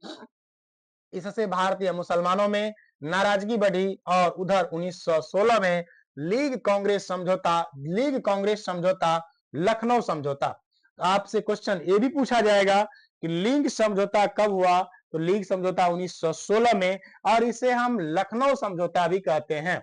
लीग कांग्रेस समझौता 1916 में हुआ, जिसे हम लखनऊ समझौता के नाम से भी जानते हैं, ने मुसलमानों और हिंदुओं के लिए साझी राजनीतिक जमीन पहले ही तैयार कर दिया गया था। इस स्थिति में गांधी जी ने खिलाफत के प्रश्न को प्रभावी राजनीतिक आंदोलन के लिए एक महत्वपूर्ण मुद्दा बनाते हुए असहयोग आंदोलन की रूपरेखा तैयार की। अब देखिए, एक तरफ क्या हो चुका है, 1916 में नरम दल और गरम दल एक हो चुके हैं, मुस्लिम लीग भी उसमें आकर शामिल हो गए हैं। और अब एक और मुद्दा आ गया है इसके बाद। अब देखिए, गांधी जी ने जब इतनी बातें हो गई भारत में, विभिन्न प्रकार से रोलेट एक्ट लाया गया, उसके बाद क्या कहते हैं, जालियांवाला बाग हत्याकांड हो गया, तब अब जो है भारतीय नेताओं को ये सोचने पर मजबूर कर दिया गया कि अब छोटी मोटी आंदोलन करने से काम चलने वाला नहीं है, यह एक राष्ट्रीय स्तर पर आंदोलन होना चाहिए जिसमें कि अंग्रेज को ये लगे कि भारतीय क्या चाहते हैं। तो यहां पर क्या होता है, अब देखिए यहां पर कि असहयोग आंदोलन की रूपरेखा तैयार, गांधी जी द्वारा अब असहयोग आंदोलन चलाया जाएगा, ठीक ना। अब देखिए, कहता है महायुद्ध का एक महत्वपूर्ण परिणाम यह भी हुआ कि गोरों की प्रतिष्ठा घटी। साम्राज्यवाद के आरंभ से ही यूरोपीय शक्तियों ने अपनी सत्ता बनाए रखने के लिए जातीय संस्कृति श्रेष्ठता की विचार दिया था, लेकिन युद्ध के दौरान दोनों पक्षों ने एक दूसरे के खिलाफ धुआंधार प्रचार किया तथा अपने विरोधियों द्वारा उपनिवेश को बर्बर और असभ्य व्यवहार का पर्दाफाश किया। ठीक है, आगे देखिए इसमें क्या कहता है। अभी हम केवल इसमें कारण पढ़ रहे हैं कि किस तरीके से अंग्रेज जो है भारतीयों के प्रति अपना व्यवहार करते हैं और उनका परिणाम उनको क्या मिलता है। ठीक है, हम यहां तक देख लिए थे। लेकिन युद्ध के दौरान दोनों पक्षों ने एक दूसरे के खिलाफ अंधाधुन क्या कहता है, धुआंधार प्रचार किया तथा अपने विरोधियों द्वारा उपनिवेश में बर्बर और असभ्य व्यवहार का पर्दाफाश किया। स्वाभाविक तौर पर उपनिवेश यानी भारत की जनता ने दोनों पक्षों पर विश्वास किया और गोरों की श्रेष्ठता का भय उनके मन में उठने लगा। प्रथम विश्व युद्ध के बाद उत्पन्न परिस्थितियां ने राष्ट्रीय आंदोलन में गांधीवादी चरण जो कि 1947 के लिए पृष्ठभूमि के निर्माण का कार्य किया। जनवरी 1915 में गांधी जी दक्षिण अफ्रीका से लौटने के बाद रचनात्मक कार्य के लिए अहमदाबाद में साबरमती आश्रम की स्थापना की। आपसे क्वेश्चन ये भी पूछा जाएगा, गांधी जी द्वारा साबरमती आश्रम की स्थापना कहां पर की गई? तो साबरमती आश्रम की स्थापना गांधी जी द्वारा अहमदाबाद में किया गया। आप इसको भी याद रखेंगे कि स्थापना की चंपारण एवं खेरा कृषक आंदोलन और अहमदाबाद में श्रमिक आंदोलन। आपसे यह भी क्वेश्चन पूछा जाएगा कि महात्मा गांधी द्वारा प्रथम सफल सत्याग्रह, प्रीवियस ईयर अगर आप उल्टाएंगे तो आपको मिल जाएगा तो महात्मा गांधी द्वारा प्रथम सफल सत्याग्रह, तो आपका आंसर हो जाएगा चंपारण। और दूसरा आपको खेरा है, खेरा में भी इन्होंने किसानों के लिए आवाज उठाया था और खेरा कहां पर पड़ता है? गुजरात में। और दूसरी बात अहमदाबाद में इन्होंने मिल मजदूर के का जो वहां पर सपोर्ट किया था का नेतृत्व प्रदान कर गांधी जी ने प्रभावी और राजनीतिकता के रूप में अपनी राष्ट्रीय पहचान बनाई। प्रथम विश्व युद्ध के अंतिम दौर में इन्होंने कांग्रेस, होम रूल लीग एवं मुस्लिम लीग के नेताओं के साथ भी घनिष्ठ संबंध स्थापित किया। एक ब्रिटिश सरकार की उत्पीड़नकारी नीतियों एवं रोलेट एक्ट के विरोध में इन्होंने सत्याग्रह की शुरुआत की। ठीक है, तो गांधी जी का एक महत्वपूर्ण योगदान रहा है भारतीय राष्ट्रीय आंदोलन में। और आप यहाँ पर देख रहे हैं कि ये जो है आपको गांधी युग के नाम से जाना जाता है। गांधी चरण आपका यहाँ देखिए, गांधी चरण जो है 1919 से 1947 के टाइम पीरियड को गांधी चरण कहा जाता है। 1919 से लेकर के 1947 के टाइम पीरियड को क्या कहा जाता है? तो गांधी चरण कहा जाता है। यहां तक आपका क्लियर हो गया सब कुछ? ठीक है, हम लोग 1 घंटा हो चुका है हम लोग को लाइव होते हुए। चलिए अभी हमने इस टॉपिक को, अब हम स्टार्ट करते हैं विभिन्न घटनाक्रम जो कि अब स्टार्ट होगा। अभी तक हम लोग कारण देख रहे थे कि भारत में राष्ट्रवाद जो है किस तरीके से पनपा। सामाजिक कारण थे, आर्थिक कारण थे, राजनीतिक कारण थे, धार्मिक कारण थे। सामाजिक कारण में हमने देखा कि समाज में किस तरीके से भेदभाव अंग्रेज के साथ और भारतीयों के साथ अलग अलग पद देना।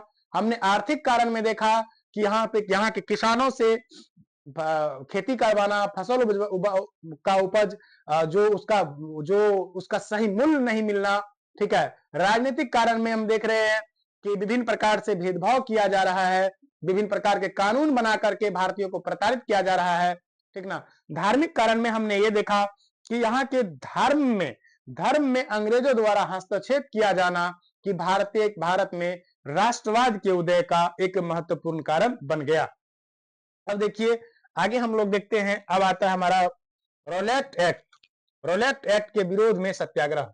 अब देखिए रोलेट एक्ट आया है, इसके विरोध होंगे। कहता है रोलेट एक्ट के विरोध में सत्याग्रह। बढ़ती हुई क्रांतिकारी घटना एवं असंतोष को दबाने के लिए लॉर्ड चेम्सफोर्ड ने न्यायाधीश सिडनी रोलेट की अध्यक्षता में एक समिति की नियुक्ति की। समिति ने क्रांतिकारी गतिविधियों को रोकने के लिए निरोधात्मक एवं दंडात्मक दोनों प्रकार के विशेष विधेयकों का सुझाव दिया। समिति की अनुशंसा पर क्रांतिकारी एवं अराजकता अधिनियम को 21 मार्च 1921 किसके क्रांतिकारी की बढ़ती घटना एवं असंतोष को दबाने के लिए लॉर्ड चेम्सफोर्ड ने न्यायाधीश सिडनी रोलेट की अध्यक्षता में एक समिति नियुक्त किया। तो यहाँ के जो भारतीय नेता के जो आवाज था उनको दबाने का प्रयास अंग्रेजों द्वारा किस तरह से किया जाता है वो देखिए। चलिए आगे बढ़ते हैं। तो केंद्रीय विधान परिषद में पारित किया गया। इस अधिनियम के अंतर्गत एक विशेष न्यायालय के गठन का प्रावधान था, जिसके निर्णय के विरुद्ध कोई अपील नहीं की जा सकती थी। किसी भी व्यक्ति को अमान्य साक्ष्य और बिना वारंट के भी गिरफ्तार किया जा सकता था। आपको पहले भी बताए कि रोलेट एक्ट एक ऐसा कानून था जिसके तहत किसी भी व्यक्ति को बिना किसी मुकदमा के संदेह के आधार पर गिरफ्तार कर उसे जेल में डाला जा सकता था। तो बिना साक्ष्य और वारंट के भी गिरफ्तार किया जा सकता था। महात्मा गांधी सरीखे नेताओं ने इसे अनुचित स्वतंत्रता का हनन करने वाला तथा व्यक्ति के मूल अधिकारों की हत्या करने वाला बताया। कि महात्मा गांधी ने इन्हें कहा कि ये तो सरासर अन्याय है, ये तो जो भारतीय हैं उनके मूल अधिकारों का हनन हो रहा है, ऐसा नहीं होना चाहिए। किसी भी व्यक्ति पर संदेह हुआ और उसको उठा करके जेल में डाल दें। तो आगे क्या होता है, रोलेट एक्ट के विरोध के लिए गांधी जी की अध्यक्षता में एक सत्याग्रह सभा आयोजित किया गया। एक गांधी जी की अध्यक्षता में क्या हुआ, एक सत्याग्रह सभा आयोजित किया गया। एक सत्याग्रह सभा आयोजित की गई और गिरफ्तारियां भी दी गई। 6 अप्रैल 1919 डेट को याद रखिएगा, काफी महत्वपूर्ण डेट है। 6 अप्रैल 1919 काफी महत्वपूर्ण डेट है। 6 अप्रैल 1919 को क्या होता है, देखिए घटना को देखते हैं। 6 अप्रैल 1919 को देशव्यापी हड़ताल आयोजित की गई। तो 6 अप्रैल 1919 को क्या किया गया, देशव्यापी हड़ताल आयोजित किया गया। हड़ताल आयोजित की गई, कई जगहों पर आंदोलन हिंसात्मक हो गया। विरोध की अंतिम परिणति 13 अप्रैल 1919 को जालियांवाला बाग हत्याकांड निकला। देखिए जो चीजें 6 अप्रैल 1919 को जो घटना हो रही है, जो हड़ताल हुआ, उसका परिणति क्या निकला, 13 अप्रैल 1919 को अमृतसर में जालियांवाला बाग हत्याकांड। तो यहां पर आप देख रहे हैं कि अब हम समझते हैं जालियांवाला बाग हत्याकांड को। अभी तक हमने इसको रिपीट किया कि जालियांवाला बाग हत्याकांड हुआ और इसमें महत्वपूर्ण भारतीय राष्ट्रीय आंदोलन में यह एक महत्वपूर्ण घटना है जालियांवाला बाग हत्याकांड, ठीक है ना। वहां से भी भारतीय राष्ट्रीय आंदोलन के जो राष्ट्रवादी नेता हैं वो जो वहां से निकलते हैं, उनके अंदर जो एक राष्ट्रीयता की भावना उत्पन्न होती है, उसमें जालियांवाला बाग हत्याकांड होना भी एक महत्वपूर्ण घटना माना जाता है, ठीक है। देखिए आगे बढ़ते हैं हम लोग। जालियांवाला बाग हत्याकांड काफी इंपॉर्टेंट है, तो इनको भी आप लोग याद रखिएगा कि जालियांवाला बाग हत्याकांड जो है हमारा। तो देखिए क्या होता है, विश्व युद्ध जनित घटनाओं का प्रभाव पंजाब में विशेष रूप से परिलक्षित होने के कारण वहां का जनमानस आंदोलित था। 6 अप्रैल की देशव्यापी हड़ताल के बाद 9 अप्रैल 1919 को 6 स्थानीय नेता 6 अप्रैल 1919 के बाद क्या हुआ, 9 अप्रैल 1919 को, डेट को याद रखिएगा, 9 अप्रैल 1919 को 2 स्थानीय नेता डॉक्टर सत्यपाल, इसको नाम याद रखिएगा, डॉक्टर सत्यपाल एवं पिचलू। पूछा जाता है आखिर जालियांवाला बाग हत्याकांड क्यों हुआ, उसका मुख्य कारण क्या था? तो उसका मुख्य कारण आपको अगर पूछा जाएगा तो आपको जवाब देना है, दो नेता थे जिनका नाम था सत्यपाल और एक था किचलू। इसको गिरफ्तार किया गया था 9 अप्रैल 1919 को। किनको किनको? सत्यपाल एवं किचलू, इन दोनों का नाम आपको याद रखना है। सत्यपाल एवं किचलू को गिरफ्तार कर लिया गया। ये दोनों कांग्रेस के वार्षिक अधिवेशन के स्वागत समिति के सदस्य थे। तो क्या थे ये दोनों? ये कांग्रेस के वार्षिक अधिवेशन के स्वागत समिति के सदस्य थे। ये क्या थे? स्वागत समिति के सदस्य थे।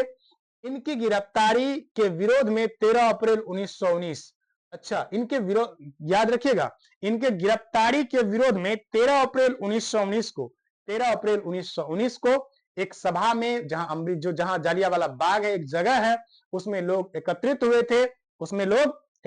थे। उनके बाद देखिए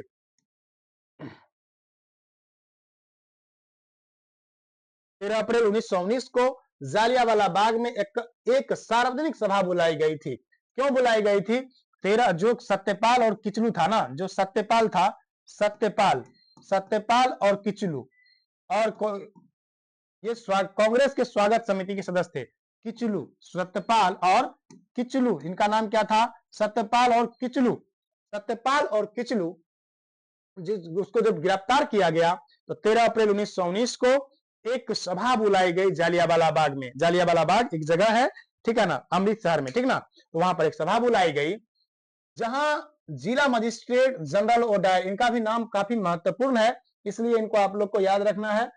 जनरल और डायर ने बिना किसी चेतावनी के शांतिपूर्ण चल रही सभा पर गोलियां चलाकर लगभग 1000 लोगों की हत्या कर दी। बहुत से लोग घायल भी हुए। जालियांवाला बाग नरसंहार के बाद पंजाब में मार्शल लॉ लगाकर आतंक का माहौल कायम कर दिया गया। जब जालियांवाला बाग हत्याकांड हुआ उसी समय मार्शल लॉ लगा दिया गया और यहां पर आतंक का माहौल कायम कर दिया गया अंग्रेजों द्वारा। इस नरसंहार के विरोध में रविन्द्रनाथ टैगोर ने नाइटहुड की उपाधि, कई बार प्रीवियस ईयर में पूछा गया क्वेश्चन है कि रविन्द्रनाथ टैगोर ने नाइटहुड की उपाधि क्यों वापस की? रविन्द्रनाथ टैगोर ने नाइटहुड की उपाधि इसीलिए वापस की क्योंकि वो दुखी हो गए थे इस बात से कि बिना किसी मतलब जो भारतीयों को मारा गया था वो निर्दोष थे, उसका कोई भी गलती नहीं था। और इसी दुख में आकर के महात्मा गांधी भी नाइटहुड की उपाधि टैगोर ने वापस किया और कांग्रेस के पूर्व अध्यक्ष शंकर नारायण ने वायसराय की कार्यकारिणी परिषद से त्याग पत्र दे दिया। शंकर नारायण ने क्या किया? वायसराय के कार्यकारिणी से त्याग पत्र दे दिया। गांधी जी ने कैसर ई हिंद की उपाधि वापस कर दी। गांधी जी ने क्या किया?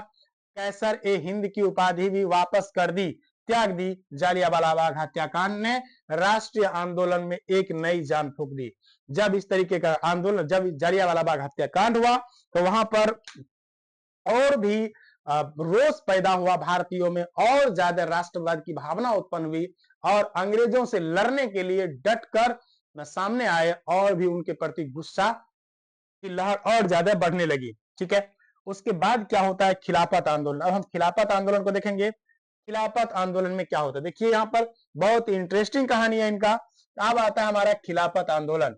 खिलाफत आंदोलन में क्या होगा देखते हैं। कहता है प्रथम विश्व युद्ध में ब्रिटेन के खिलाफ तुर्की की पराजय के फलस्वरूप ऑटोमन साम्राज्य को विघटित कर दिया गया था। तुर्की के सुल्तान को अपने शेष प्रदेशों में भी अपनी सत्ता के प्रयोग से वंचित कर दिया गया था। इसे मित्र राष्ट्र द्वारा नियुक्त एक उच्चयोग के अधीन कर दिया गया था। चूंकि ऑटोमन साम्राज्य का शासन तुर्की का सुल्तान इस्लामिक संसार का खलीफा हुआ करता था। जो तुर्की का शासक था वो इस्लामिक संसार का खलीफा हुआ करता था, इस्लाम का क्या खलीफा हुआ करता था। अतः भारत के मुसलमानों को तुर्की के साथ किया जाने वाला यह दुर्व्यवहार पसंद नहीं आया।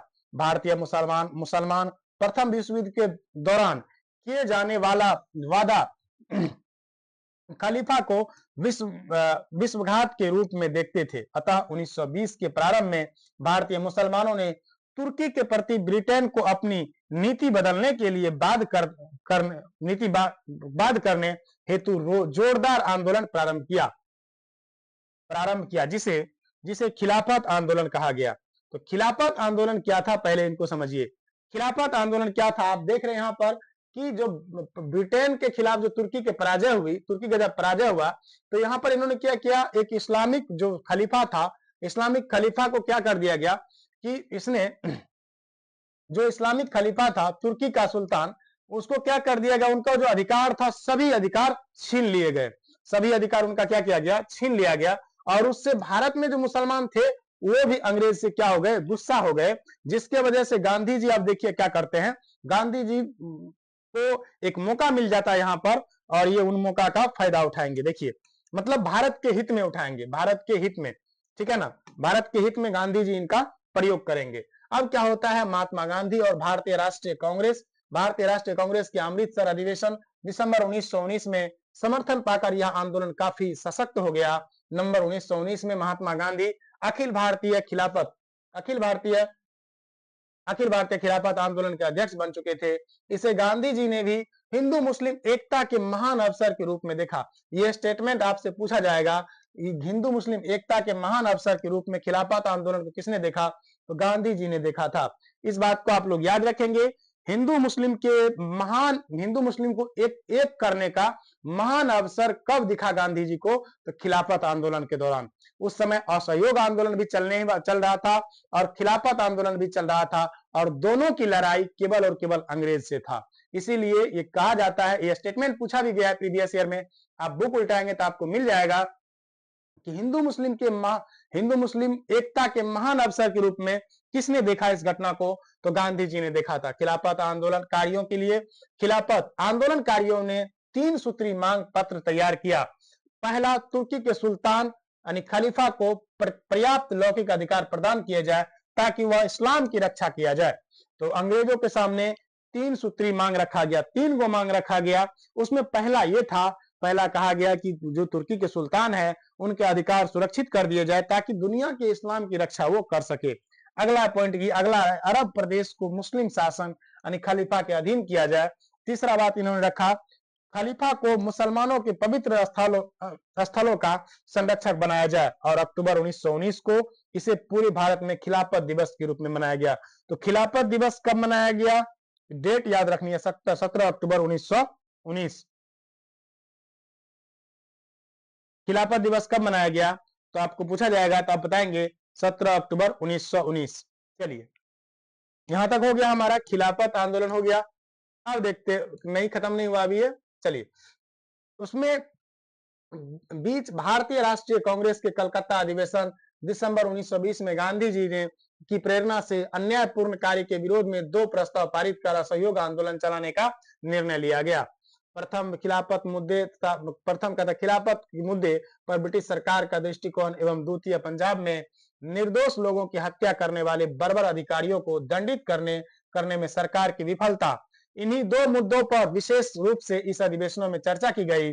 ठीक है, जलियांवाला बाग हत्याकांड जो हुआ था उसका चर्चा 1920 में सितंबर में जो हो रहा था कलकत्ता में अधिवेशन, उसमें किया गया और असहयोग आंदोलन को लेकर के कुछ बातें की गई।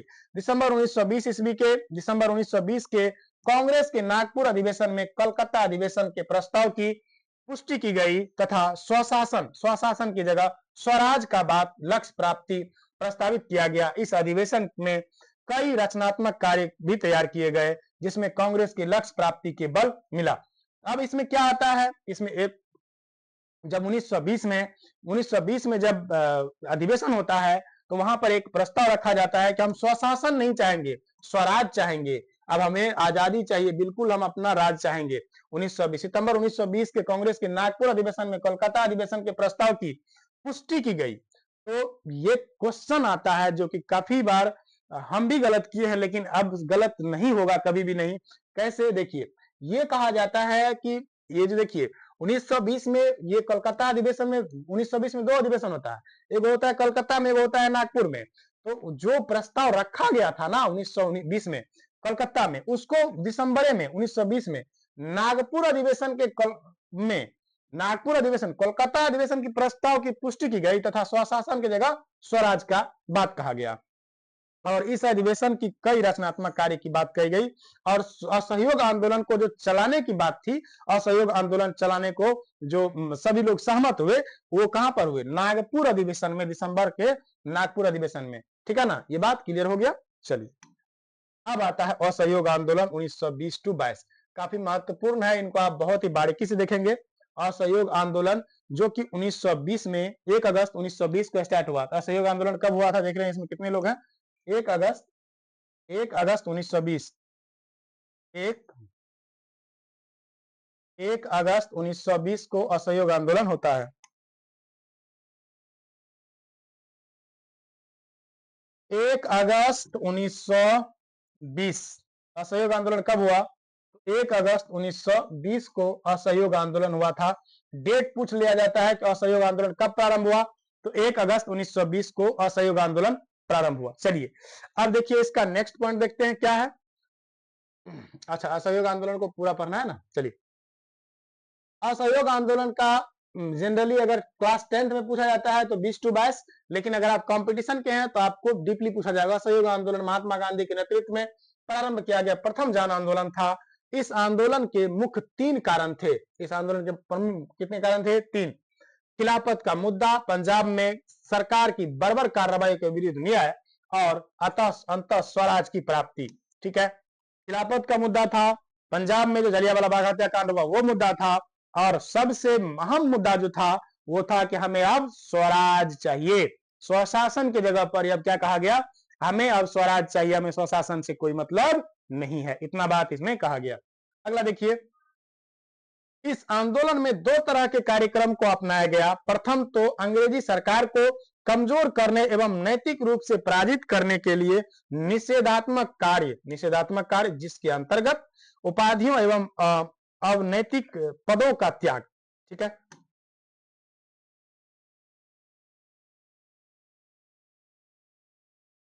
अब कहा कि नैतिक रूप से अंग्रेजों को कमजोर किया जाएगा।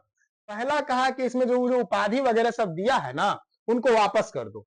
तो उन्होंने क्या किया कि उपाधि और इस सबको वापस कर दो। सरकारी तथा गैर सरकारी समारोह का बहिष्कार करना तथा सरकारी स्कूल कॉलेज का बहिष्कार करना, विधान परिषद चुनाव का बहिष्कार करना तथा विदेशी वस्तुओं के बहिष्कार के साथ साथ मेसोपोटामिया में नौकरी से इनकार करना शामिल था। तो इस आंदोलन में क्या कहा गया कि सब कुछ अंग्रेज का जितना है उसको छोड़ दो, अपना अपनाओ, सब कुछ भारतीय अपनाओ, जिससे अंग्रेजों को लगे कि हमसे ये कटाक्ष कर रहा है, ठीक ना, उसको नैतिक रूप से कमजोर करो।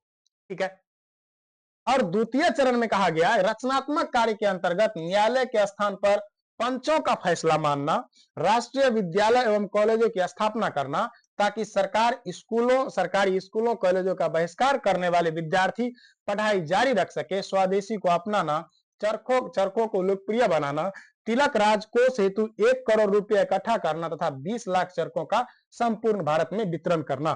तो इसमें 2 चरणों को अपनाया गया। पहला चरण ये था कि हम उनके चीजों का विरोध करेंगे, उनका सपोर्ट नहीं करेंगे, समर्थन नहीं करेंगे। और दूसरे चीजों इन्होंने ये कहा कि हम जब उनका चीजों का विरोध करेंगे, उसके स्कूलों में पढ़ने नहीं जाएंगे, हम अपने स्कूल का भी स्थापना तो करेंगे ना। उसका कहने तो 2 चरण में इनको एक तो नैतिक रूप से उनको कमजोर करने का प्रयास किया गया, और दूसरी तरफ रचनात्मक कार्य करने का प्रयास किया गया।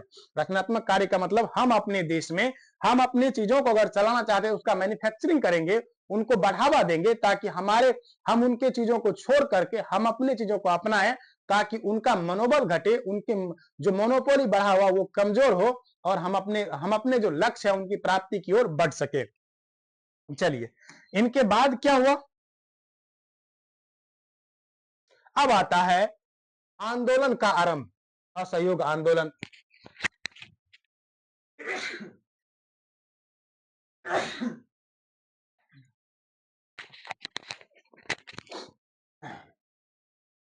अब क्या होता है देखिए, अब असहयोग आंदोलन आरंभ हो गया। महात्मा गांधी के नेतृत्व में 1 जनवरी 1921 को असहयोग आंदोलन की शुरुआत हुई, लेकिन 1 अगस्त 1920 जो होता है असहयोग आंदोलन शुरुआत की डेट मानी जाती है। संपूर्ण भारत में असहयोग 1 अगस्त 1920। क्वेश्चन पूछा जाता है, इसका आंसर होता है 1 अगस्त 1920 असहयोग आंदोलन की शुरुआत 1 अगस्त 1920 एनसीईआरटी द्वारा लिया जाता है। और प्रीवियस ईयर में आप देखेंगे तो आपको 1 अगस्त 1920 इसका आंसर लेता है। इस बात को आप लोग याद रखेंगे। को अभूतपूर्व सफलता मिली। विदेशी कपड़ों का बहिष्कार एवं छात्रों द्वारा सरकारी स्कूल कॉलेज का बहिष्कार जारी रहा।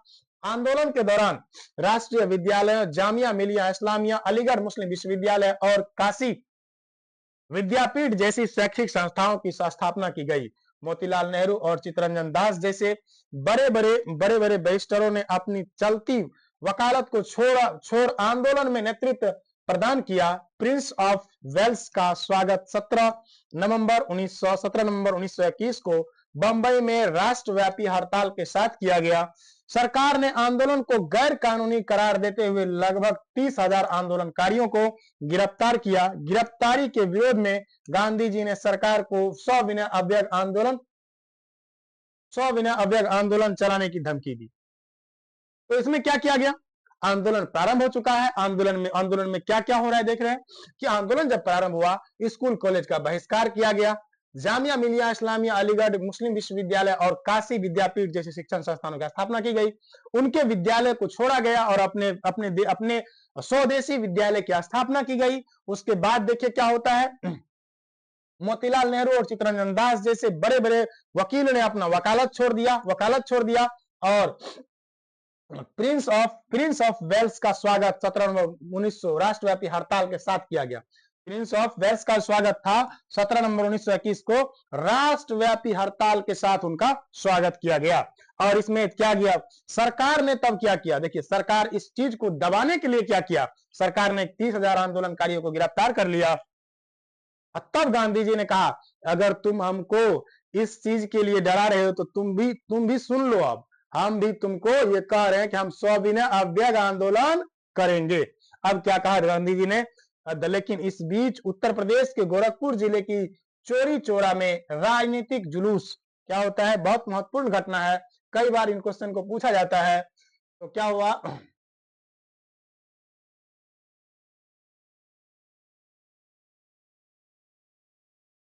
राजनीतिक जुलूस पर पुलिस द्वारा फायरिंग के विरोध में भीड़ ने थाना पर हमला कर 5 फरवरी 1922 ईस्वी को 22 पुलिसकर्मी, ये भी क्वेश्चन पूछा गया था कि कितने पुलिसकर्मी को 5 फरवरी 1922 को जलाया गया था। तो 5 फरवरी 1922 को कितने पुलिसकर्मी को जलाया गया था?